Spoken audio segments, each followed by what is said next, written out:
Ladies and gentlemen, dear friends, imagine a city filled with bright lights, a place where Chi Minh City. Saigon, the city, those who once came here with burning hopes, now quietly turned their backs, packed their bags and unfulfilled dreams, returned to the place they had left behind.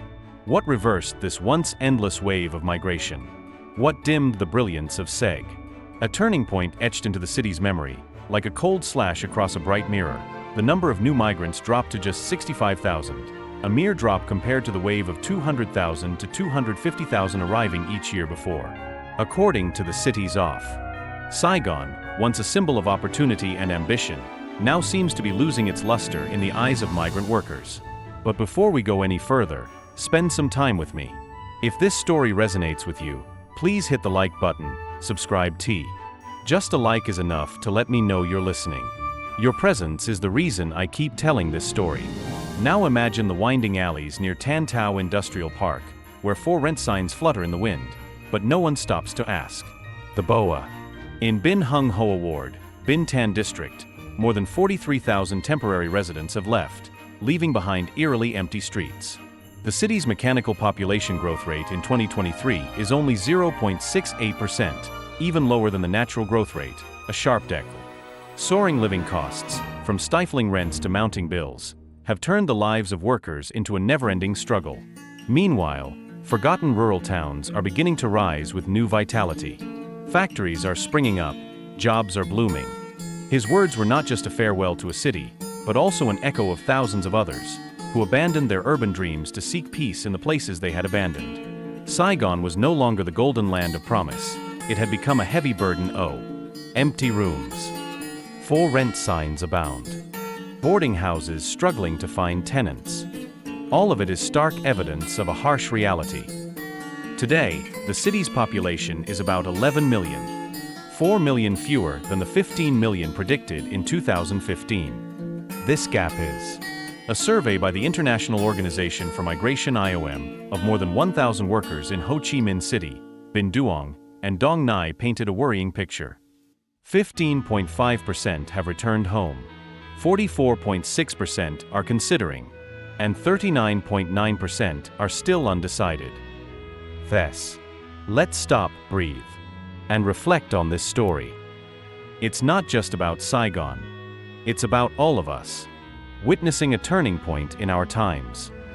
In the next section, I'll take you through the challenges businesses are facing, and another wave of silence.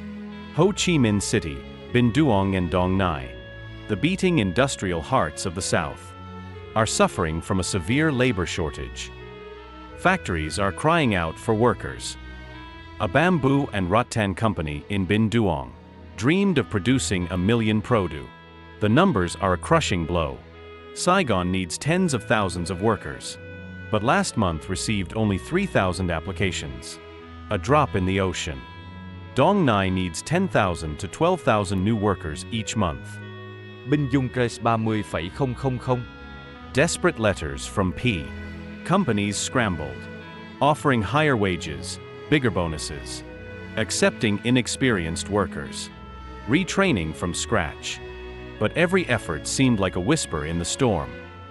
What began as a post-COVID breeze turned into a relentless tide.